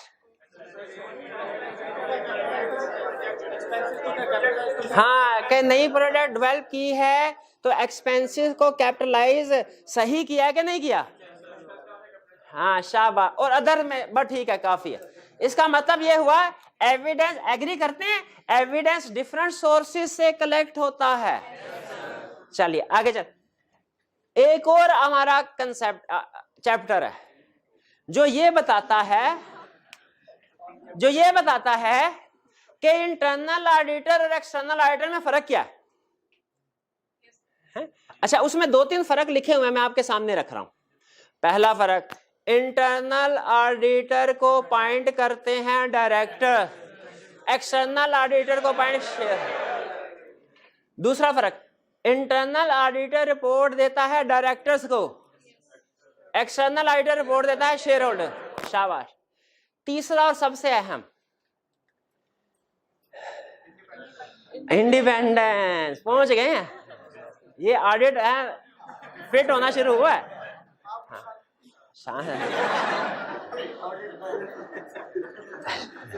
चलिए ठीक है, नहीं हाँ, शांति से मुझे इंडियन मूवी याद आ गई, उसमें भी शांति थी। चलो, अच्छा, independence, auditor is independent of company, external auditor is independent of. अच्छा, कंपनी को ना हम एंटिटी भी कहते हैं, एंटिटी और कंपनी एक ही, थोड़ा सा फर्क है, कभी बताऊंगा फिर किसी लेक्चर में। External auditor is independent of company. अच्छा, आप सुने, internal auditor is not independent of entity. ये बात समझ आई?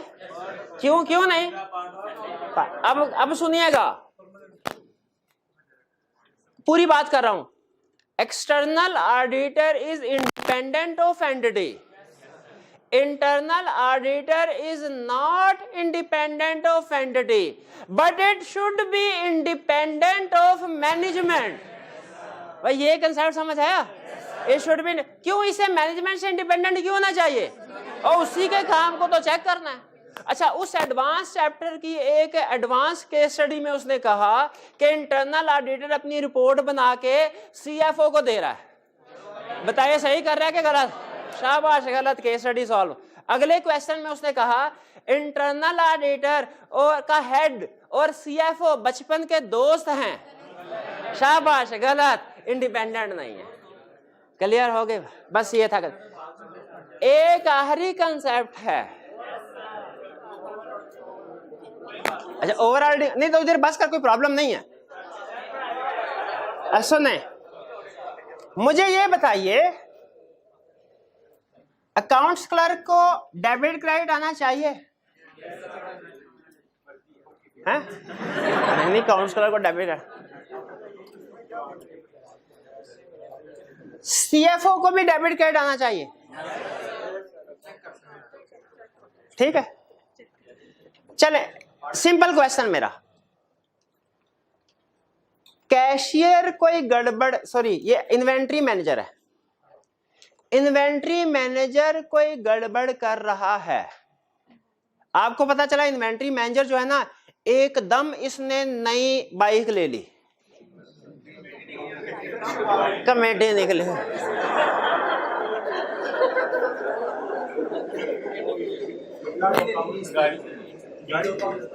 नहीं गाड़ी ऊपर सीएफओ को दिलवानी है मैंने, नई बाइक ले ली, सीएफओ के बारे में पता चला नई गाड़ी ले ली।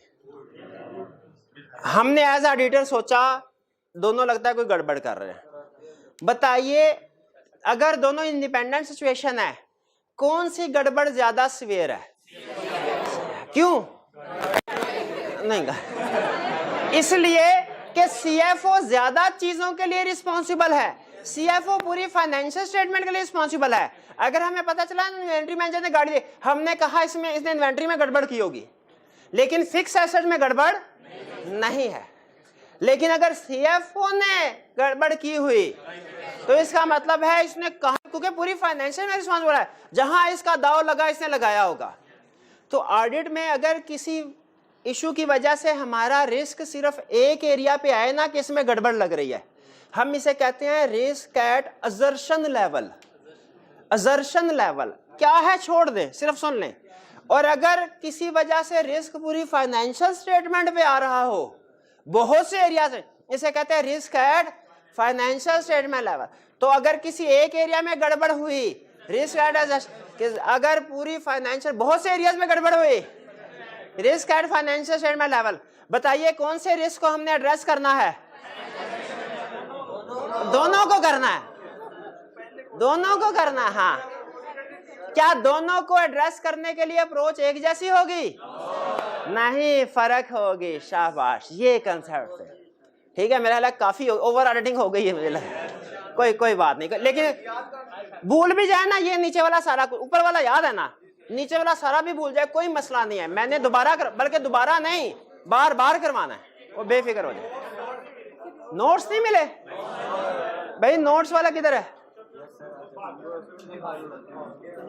नोट्स नहीं मिले यार, हैरानगी की बात है। चलें फिर, आप ऐसा कीजिए, 1 घंटे, अगर कॉलेज में ही है ना तो तकरीबन हाँ तस्वीर ले लें। अगर कॉलेज में है तो 1 घंटे के बाद पीए से ले लीजिएगा, वो शायद कॉपी करवाने में देर हो रही होगी, और नहीं तो आप मंडे को ले लीजिएगा। अभी फिलहाल इसी की रिवीजन कर लीजिएगा घर जाके, लेक्चर सारा कवर हो जाता है। ठीक है, चलिए आज का लेक्चर यहाँ पे ख़त्म करते हैं हम। अल्लाह हाफिज़।